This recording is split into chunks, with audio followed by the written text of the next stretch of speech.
नमस्कार दोस्तों, स्वागत है आपका इस ब्लॉग में। और आज हम पढ़ रहे हैं स्वरों के बारे में।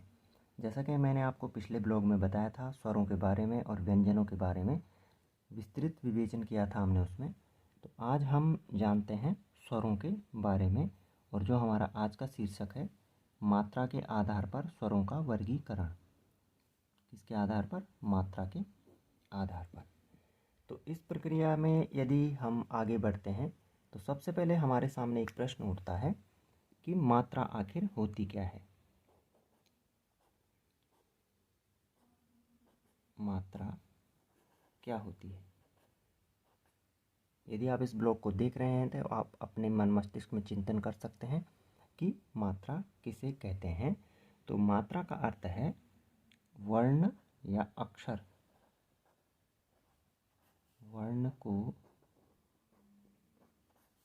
सीधे सीधे लिख रहा हूँ मैं आपके लिए, घुमा फिरा के नहीं। वर्ण को बोलने में लगा समय।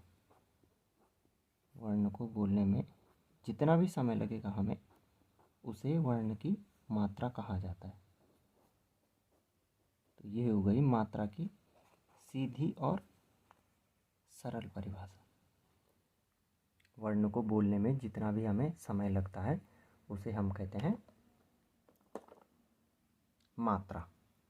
अब आइए आगे की ओर बढ़ते हैं और जानते हैं कि मात्रा के आधार पर स्वरों के कितने प्रकार होते हैं।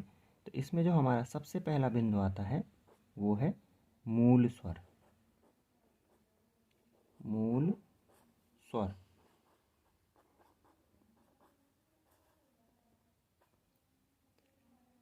मूल स्वर वे स्वर होते हैं जिनके उच्चारण में अन्य स्वरों की सहायता नहीं लेनी पड़ती है। जो अन्य स्वर होंगे, अन्य स्वरों की सहायता नहीं लेनी पड़ती है।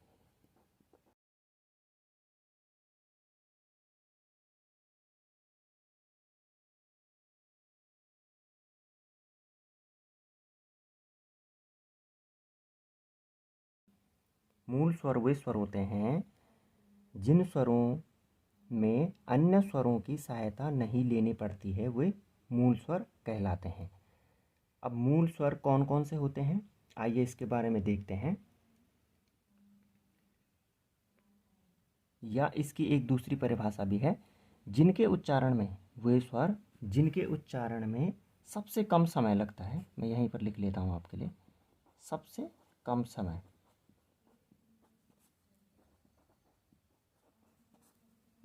किस चीज़ में? उच्चारण में सबसे कम समय लगता है उच्चारण में। वीडियो ज़्यादा लंबा ना हो इसलिए मैं आपके लिए शॉर्टकट में लिख रहा हूँ। तो आप इन चीज़ों को समझ जाएंगे कि वे स्वर जिनके उच्चारण में सबसे कम समय लगता है उन्हें मूल स्वर या ह्रस्व स्वर कहा जाता है। अब इनके दो नाम हैं, ये समझ लीजिए आप। एक तो है मूल स्वर या ह्रस्व स्वर, क्योंकि इनके उच्चारण में सबसे कम समय लगता है। हम स्वरों का वर्गीकरण कर रहे हैं, आपको ये बात ध्यान में रखनी है। अब ये कौन कौन से होते हैं इनको देख लीजिए।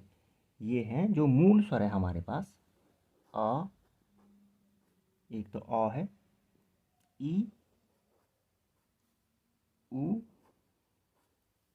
और री। ये है हमारे पास चार जो हैं हमारे पास मूल स्वर हैं और इनके उच्चारण में सबसे कम समय लगता है। तो ये हमारा हो गया, स्पष्ट हो चुका होगा ये आपको कि मूल स्वर क्या होते हैं। आइए दूसरे बिंदु पर आते हैं और जानते हैं कि दूसरा प्रकार कौन सा होता है। अब इसमें जो दूसरा प्रकार है वो होता है संधि स्वर। संधि स्वर, जैसा कि आप जानते होंगे संधि, संधि का मतलब क्या होता है? जोड़ना, ठीक है ना। तो ये एक दूसरे से जुड़े हुए होंगे और उसके बाद क्या बनेगा? एक स्वर बनेगा। वे स्वर जिनके उच्चारण में मूल स्वरों की सहायता लेनी पड़ती है। इनके उच्चारण में क्या होगा? हमें मूल स्वरों से सहायता लेनी पड़ेगी। मूल स्वरों की सहायता, या आप ऐसा भी लिख सकते हैं कि वे स्वर जो मूल स्वरों की सहायता से उच्चारित किए जाते हैं। मूल स्वरों की सहायता मैं यहाँ पर संक्षेप में लिख दे रहा हूँ,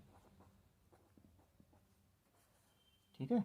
संधि स्वर वे स्वर होते हैं जिनमें कि हमें मूल स्वरों की सहायता लेनी पड़ती है, और ये संधि स्वर कहलाते हैं। अब क्या होता है कि संधि स्वर को भी दो भागों में बांटा गया है। इसके कितने भाग कर दिए गए हैं? दो। इसमें जो पहला भाग है वह है दीर्घ स्वर।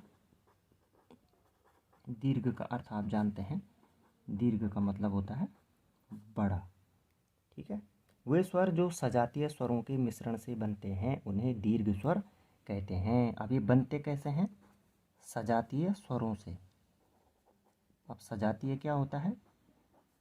सजातीय मतलब अपनी जाति का, या यहाँ पर जाति के बारे में बात नहीं कर रहे हैं हम, अपने जैसा होता है जो सजातीय स्वरों से मिलकर बनते हैं, ठीक है। सजातीय स्वरों से मिलकर।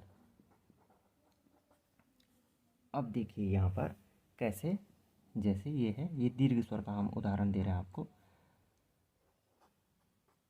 बहुत अच्छी इंटरेस्टिंग बात है ये। अ धन अ बराबर क्या हो जाएगा? बड़ी आ, ठीक है। और ई धन ई बराबर बड़ी ई, ठीक है। और इसी तरह से ऊ धन ऊ बराबर बड़ी ऊ या ऊ, ठीक है। तो इस तरह से ये हो गए दीर्घ। दीर्घ का मतलब क्या होता है? बड़ा। तो ये हमारे जो हैं नए स्वर बन गए, किन से मिल करके? मूल स्वरों से। ये देखिए, ये हमारे पास हो गए स्वर, दीर्घ स्वर। जो बा वाला होगा वो होगा संयुक्त स्वर। संयुक्त,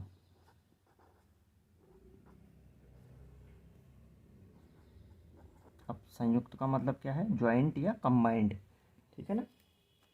वे स्वर जो विजातीय स्वरों के मेल से बनते हैं। देखिए इसमें हमने पढ़ा था दीर्घ स्वर में, इसमें था जो सजातीय स्वरों के मेल से बनते हैं, और ये बनते हैं किसके मेल से? विजातीय स्वरों से। विजातीय विजातीय स्वरों से, विजातीय स्वरों से मिलकर के ये बनते हैं। अब देखिए इनके उदाहरण मैं आपको बताता हूँ। अ धन ई, अ धन ई, ये विजातियाँ हैं। देखिए अ अलग है और ई अलग है, इनमें एक जैसे थे दीर्घ स्वर में। ये कई बार प्रश्न पूछा जाता है कि संधि स्वर से संबंधित इनमें से कौन कौन है? दीर्घ स्वर है, संयुक्त स्वर है, या ऊष्म व्यंजन, या कुछ भी और भी दे सकता है। तो इस तरह से आपका इनका चयन करना पड़ता है। तो ये विजातीय हैं। देखिए ये अ है और ई है, तो इससे मिलकर के बनता है ए। ये बन गया ए। और अ धन ए से मिलकर के बनता है आई। ये बन गया आई। उसी तरह से अ धन ऊ से मिलकर के क्या बनता है? ऊ। ये बन गया ऊ। और फिर आ धन ओ से मिलकर के क्या बनेगा? आ धन ओ से मिलकर के बन जाएगा औ। औ से औरत, ठीक है। ये बन गया ए से एड़ी, आई से ऐनक, और ओ से ओखली, और औ से औरत। तो इस तरह से जो स्वरों का वर्गीकरण होता है, किसके आधार पर? मात्रा के आधार पर। आप यहाँ पर वीडियो को समाप्त भी कर सकते हैं, और यदि आप दोबारा सुनना चाहते हैं तो संक्षेप में समझ लीजिए इसको, कि जो स्वरों का वर्गीकरण मात्रा के आधार पर होता है। मात्रा क्या होता है? वर्ण को बोलने में जो भी हमें समय लगता है उसे हम मात्रा कहते हैं। और इस प्रकार से जो स्वर होते हैं वो दो प्रकार के हो जाते हैं। एक होता है मूल स्वर, अन्य स्वरों की सहायता नहीं लेनी पड़ती है मूल स्वरों में, और इनमें जो हम इनका उच्चारण करते हैं उसमें सबसे कम समय लगता है।